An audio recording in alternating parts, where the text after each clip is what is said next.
here I have DOOGEE T20, and today I'm going to show you how to record screen on this device.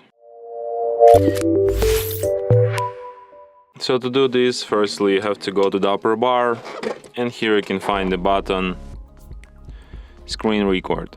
So by tapping on it you can start recording, but firstly you'll have to select audio source, and you can also enable touches on screen. So to start recording, just tap start once, and after this countdown recording starts. So I don't know, let's record some of our screen.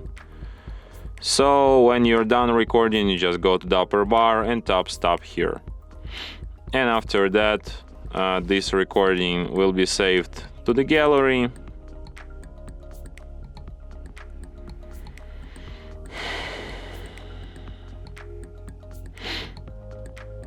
And here it is. Recording starts. So I don't know, let's record some of our screen.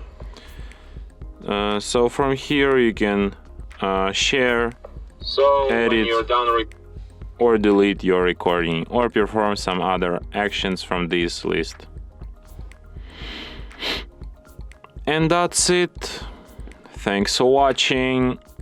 If you find this tutorial useful, don't forget to hit that like button and subscribe to our channel.